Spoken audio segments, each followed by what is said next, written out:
अगर तुम न सुनोगे तो मेरी कौन सुनेगा। आवाज उठ रही है कि मदारिस इस्लामिया ने क्या दिया है, मदारिस इस्लामिया ने कौम को क्या अता किया है। ये अपने लोगों की भी आवाज है, मगर मैं आपको बताना चाहूंगा कि मदारिस इस्लामिया ये दीन का गुलशन है। मदारिस इस्लामिया ये इस्लाम की शुआओं को दुनिया के कोने कोने में फैलाने का एक जरिया है। मदारिस इस्लामिया लोगों के दिलों में इश्क़ रसूल का जाम भरता है। मदारिस इस्लामिया लोगों को आशिक़ रसूल बनाते हैं। ये वो मदरसा है। अगर आप ये कहें कि मदारिस इस्लामिया ने कौम को क्या दिया है, तो मैं आपको बताऊंगा कि गौसे आजम इसी मदरसे का कारनामा है। अगर इमाम राजी जैसा हमें और आपको मुफक्किर मिला है तो मदरसे से मिला है।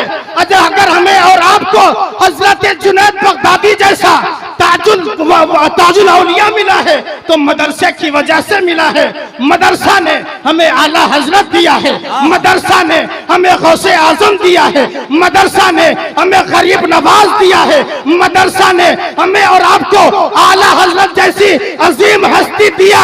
जब मेरे नबी के इल्म पर हमला किया जा रहा था तो स्कूल और कॉलेज से आवाज नहीं उठती थी, बल्कि रजा ने अपने कलम को उठाया और नबी के इल्म का प्रचार करते हुए कहा, और कोई गैर क्या तुमसे नेहा हो भला, जब न खुदा ही छुपा तुम पे करोड़ों। नारे तकबीर, नारे रिसालत, शफीए महशर कॉन्फ्रेंस, जलसाए दस्तारबंदी, अल्लामा मुफ्ती इकरामुल हक कैसर मिसवाई पटना, शफीए महशर कॉन्फ्रेंस। इसी मदरसे ने हमें अल्लामा अरशदुल कादरी दिया है, इसी मदरसे ने हमें हाफिज मिल्लत दिया है, इसी मदरसे ने हमें मुजाहिद मिल्लत दिया है। इसलिए मुसलमानों, मैं आपसे यह कहना चाहूंगा कि अगर आप सच्चे मुसलमान हो तो मदरसों से मोहब्बत करो, इसलिए कि मदरसे की बुनियाद किसी और ने नहीं बल्कि आमिना के लाल ने, वाह वाह वाह, सुभान अल्लाह, सुभान अल्लाह, हक है, आमिना के लाल ने रखी है। असहाबे सुफ़ा की तारीख पढ़ो तो आपको पता चलेगा। मस्जिद नबवी के सामने असहाबे सुफ़ा है, जहाँ पे सहाबे किराम पढ़ा करते थे। हजरत अबू हुरैरा जहाँ पढ़ते थे, हजरत अली क़याम करते थे, हजरत सिद्दीक़ अकबर होते थे, उस्मान गनी होते थे। असहाबे सुफ़ा का वो नजारा मुलाज़ा कीजिए तो आपको पता चलेगा। उलमा से पूछिए, अगर आप लोगों को समझ में आ रही तो मुस्कुरा कर बोलें सुभान अल्लाह, और मुस्कुरा कर। अरे मदरसा से मोहब्बत नहीं करते क्या आप लोग? जब मुसलमान मदरसा से नहीं मोहब्बत करेगा तो और कौन करेगा? वाह वाह। हज़रात, मैं फख्र से कहता हूँ, ये सारे उलमाए किराम मौजूद हैं, मैं फख्र से कहता हूँ कि अल्हम्दुलिल्लाह मैं भी इसी मदरसे में पढ़ा हूँ। बेशक, सुभान अल्लाह। और मेरे उस्ताद जिनके सामने मैंने नौमीर किताब पढ़ी है, पंचगंज पढ़ा है, शर्मियत पढ़ी है, उस्ताद ग्रामी उस्तादुल उलमा हजरत मुफ्ती अब्दुल कादिर नाज कादरी साहब तशरीफ रखते हैं। मैं इनकी जूतियां सीधी कर करके आज इस लायक बना हूं कि आपके सामने खड़ा होकर कुछ लफ्ज़ जरा मुस्कुरा कर बोलिए मोहब्बत से सुभान अल्लाह। मैं अपनी अगली बात आपके सामने पहुंचाने जा रहा हूँ, माशाअल्लाह, है ना? अगली बात बता दूं।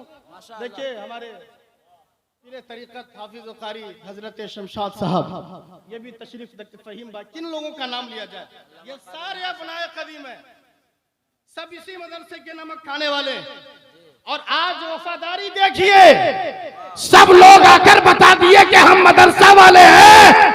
मदरसा में दहशतगर्दी नहीं बल्कि भाईचारे, वाह वाह वाह वाह वाह वाह, आतंकवादी नहीं बल्कि मोहब्बत दिया जाता, मोहब्बत का पैगाम दिया जाता है। हज़रात मुलाज़ा फरमाइए, असहाबे सुफ़ा उलमाए किराम से पूछिए, बहुत से ऐसे लोग हैं स्टेज पे जो हज करने गए होंगे, उलमा बताते हैं, मैंने किताबों में मुताला किया है, आपने आलिम की कदर नहीं की, आपने मदरसे को कुछ नहीं समझा, मगर मेरे नबी अलैहिस्सलाम ने किस अंदाज से समझाया है।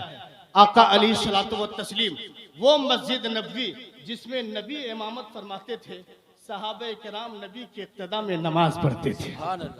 मस्जिद नबवी के ठीक सामने सुफ़ा है, मगर उस सुफ़ा के बारे में उलमा ने बयान फरमाया है कि वो सुफ़ा मस्जिद नबवी से हाइट में ऊंचा है। क्या है बोलिए? ऊंचा है ना हाजी साहब?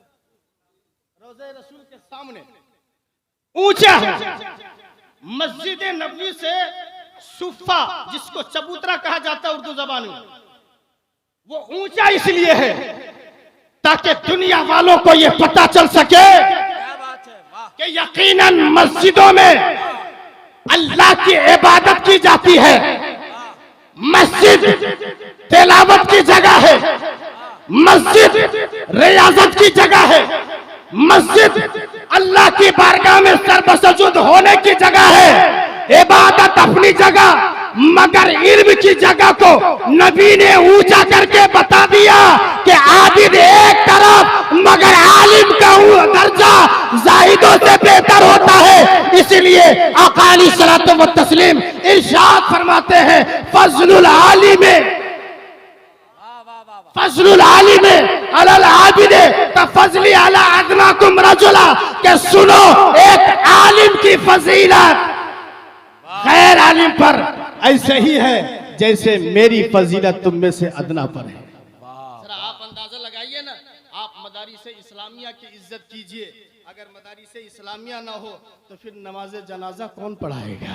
मदारिस इस्लामिया की बरकत है कि आज आपका निकाह हो रहा है, मदारिस इस्लामिया की बरकत है कि आज आपके बच्चे कुरान पढ़ रहे हैं। अगर ये मदारिस ना हो, आपके बच्चे को कोई कुरान पढ़ाने वाला न मिले, मदारिस ना हो, यकीनन जनाजा पढ़ाने वाला न मिले। मदारिस इस्लामिया की बरकत है कि आज आपके सरों पर टोपियां नजर आ रही हैं। इसलिए मुसलमानों में आपको ये पैगाम देना चाहूंगा कि अगर आप नबी से सच्ची मोहब्बत करने वाले हैं, नबी से सच्ची अकीदत रखने वाले हैं, तो इन मदरसों को मजबूती से पकड़ लो। इसलिए कि दुनिया ये कहती है कि मदारिस इस्लामिया ने क्या दिया है, मगर मैं आपको बताता चलूं कि मदारिस इस्लामिया ने हमें और आपको बहुत कुछ दिया है। चूंकि वक्त में उतनी गुंजाइश नहीं है कि मैं तफसील कर सकूं, मगर जो आयत पढ़ा हूं उस्ताद गिरामी की दुआ लेकर बस उस आयत पे आखिरी बात अर्ज करता हूं, उसके बाद मेरी तकरीर खत्म होगी। सुनेंगे? सुना दूं? मुस्कुरा कर बोले सुभान अल्लाह। मैंने जो आयत पढ़ी है आपको भी याद है, सूरह फातिहा किसको याद नहीं है? मालिकी यौमिद्दीन,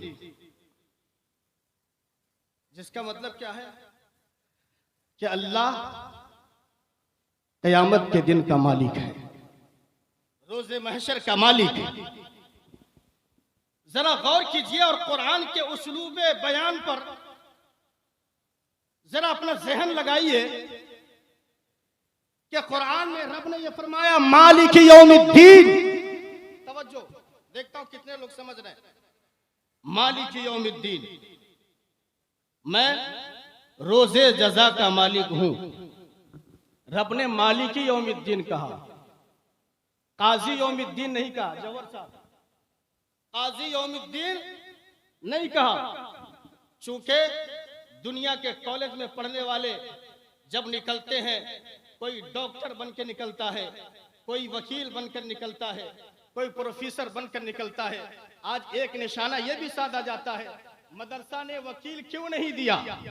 बोलते या नहीं? मदरसा से वकील क्यों नहीं निकलता है? मैं वही बताना चाह रहा हूं मेरे भाइयों। अगरचे मदरसा ने वकील नहीं दिया, डॉक्टर नहीं दिया, लेकिन क्या दिया है वो मुलाहजा कीजिए। मालिकी यौमिद्दीन, रब फरमाता है कि मैं रोजे जजा का मालिक हूँ। जरा गौर कीजिए इस बात पर, रब ने काजी यौमिद्दीन नहीं कहा, चूंकि काजी में और मालिक में बड़ा फर्क होता है। जो काजी होता है वो कानून का पाबंद होता है, कानून जो कहता है उसी के हिसाब से वो काजी फैसला सुनाता है, वो जज उसी के हिसाब से जजमेंट लिखता है। लेकिन रब ने काजी नहीं फरमाया, मालिक यौमिद्दीन फरमाया। वजह क्या है, जरा गौर कीजिए इस बात पर, तो आपको पता चलेगा कि जो काजी होता है, जो जज होता है, कानून के हिसाब से फैसला तो सुनाता है, मगर मुजरिम के जुर्म को साबित करने के लिए या दिफा करने के लिए काजी के सामने वकील पेश किया जाता है। अब वकील अगर उसके गुनाह को, उसके जुर्म को साबित कर दे तो काजी कानून के हिसाब से फैसला कर देता है, मगर काजी को उस मुजरिम को माफ करने की हिम्मत और सलाहियत नहीं होती है। इसलिए कि काजी का काम कानून के हिसाब से फैसला सुनाना है। मगर मेरे रब ने काजी नहीं कहा, मालिक यौमिद्दीन कहा। रब फरमाता है कि ऐ लोगों, अगर मेरे पास आना ना तो मुझको काजी की हैसियत से मत आना, मेरे पास आना तो मालिक समझकर आना। इसलिए कि काजी तुम्हें माफ नहीं कर सकता है, और मालिक जो होता है तुम्हारे जुर्म को जानने के बाद भी, तुम्हारे गुनाहों को साबित हो जाने के बाद भी, वो अगर चाहे तो यकीनन तुम्हारे गुनाहों को बख्शकर जन्नत का परवाना अता कर। बेशक मगर मदरसों ने वकील नहीं दिया। अब जाहिर सी बात है, रब्बे कायनात तो मालिक है ना। अगर बादशाह हो किसी मुल्क का और बादशाह के पास ये मसला चला जाए और जाने के बाद उसका जुर्म भी साबित हो जाए, जज ने फैसला सुना दिया है इसने चोरी की, इसने मर्डर किया, अब गुनाह साबित होने के बाद वही मामला अगर बादशाह के पास चला जाए तो वही बादशाह जिसके पास उस मुजरिम का बाप पहुंचकर कहे, बादशाह सलामत, मैं जानता हूं कि मेरा बेटा कातिल है, लेकिन आप इसे माफ कर दें, है नहीं? तो पता यह चला जज के सामने वकील की जरूरत होती है। जज के सामने जुर्म को साबित करने के लिए वकील की जरूरत पड़ती है, या उसके दिफा के लिए वकील की जरूरत पड़ती है। मगर मालिक के सामने नारे तकबीर, नारे रिसालत, शफीए महशर कॉन्फ्रेंस हजरत अल्लामा रूहुल अमीन साहब चतुर्वेदी, दारुल उलूम मुसलमानिया मुस्लिम यतीम खाना, शफीए महशर कॉन्फ्रेंस, नारे तकबीर, जलसाए दस्तार बंदी। जरा मुस्कुरा कर बोले सुभान अल्लाह। सब लोग बोले, अपने हाथों को उठाइए, बोलिए या रसूल अल्लाह। मैं आखिरी बात अर्ज कर देता हूँ, वकील के सामने, जब वकील जज के सामने होता है ना, उसका जुर्म अगर साबित हो, जज के सामने जाने के लिए वकील की जरूरत पड़ती है। मगर जो मालिक होता है उसके सामने वकील की जरूरत नहीं होती है, बल्कि शफी की जरूरत होती है। सुभान अल्लाह। सफारिशी की जरूरत होती है। कोई ऐसा बंदा हो जो सफारिशी हो जाए, कोई ऐसा बंदा हो जो हमारी शफाअत कर सके, कोई ऐसा बंदा हो जो हमें छुड़वा सके। हजरात मोहतरम, ठीक इसी अंदाज से मैं ये बताना चाह रहा हूँ, रब्बे कायनात की बारगाह में जाइए तो आप रब को मालिक समझते हुए, चूंकि वो मालिक यौमिद्दीन है। आइए, मदारिस इस्लामिया ने क्या दिया है? अगर कॉलेज ने डॉक्टर दिया है, अगर कॉलेज ने जो है कि आपको वकील दिया है, तो मदारिस इस्लामिया में ने वकील तो नहीं मगर आपको शफी दिया है। मुस्तफा की हदीस उठाइए तो आपको पता चलेगा कि जब कल कयामत का मैदान होगा तो अल्लाह रब्बुल इज्जत एक हाफिज कुरान से ये कहेगा, ऐ हाफिज कुरान, अगर तू जन्नत में जाना चाहते हो तो अकेले नहीं जाओ, बल्कि 10 ऐसे लोगों को साथ में लेकर जाओ जिन पर जहन्नम वाजिब है। मैं आपसे पूछना चाहता हूँ, अगर मदरसा ने आपको वकील नहीं दिया है मगर कयामत के लिए शफी तो दे दिया है, आलिम शफी होता है, एक हाफिज कुरान शफी होता है। इसलिए मेरे भाइयों, मदरसा अगर वकील ना दे तो क्या हुआ? चूंकि वकील सिर्फ इस दुनिया में काम आ सकता है, मगर मदारिस इस्लामिया वाले इस दुनिया में भी काम आते हैं, मरने के बाद भी। सुभान अल्लाह। बेशक। नारे तकबीर, नारे रिसालत, जलसाए दस्तार बंदी। क्या दिया? हजरात, एक साहब, मेरी गुफ्तगू एक जगह हो रही थी, उठकर खड़े हो गए, कहा क्या कॉलेज में, यूनिवर्सिटी में पढ़कर वकील और डॉक्टर बनना जुर्म है? मैंने कहा जुर्म तो नहीं है। किसने कहा जुर्म है?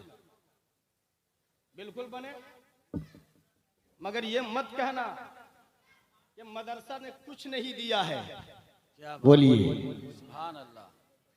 अगर इंजीनियर, डॉक्टर, वकील ये कॉलेज और यूनिवर्सिटियों से मिलता है, तो मदारिस इस्लामिया से भी बहुत कुछ मिलता है। बेशक बेशक। दीनी तालीम का मुखालिफ नहीं हूं, यकीनन आप अपने बच्चों को डॉक्टर इंजीनियर बनाइए, मगर मुसलमानों पहले अपने बच्चे को हाफिज कुरान भी बना लीजिए, मुस्तफा की शरीयत भी पढ़ाइए, फिर डॉक्टर और इंजीनियर बनाने की कोशिश कीजिए। उससे फायदा क्या होगा? कहने लगे जनाब स्कूल और कॉलेज में डॉक्टर इंजीनियर बनना कोई गुनाह? मैंने कहा बिल्कुल गुनाह नहीं, अच्छा काम है, मगर ये तो बताओ डॉक्टर इंजीनियर क्यों बनाते हो? कहने लगे इसलिए बनाता हूं कि ये वक्त की जरूरत है, इससे जिंदगी संवर जाती है। बोलिए ना, जिंदगी संवर जाती है।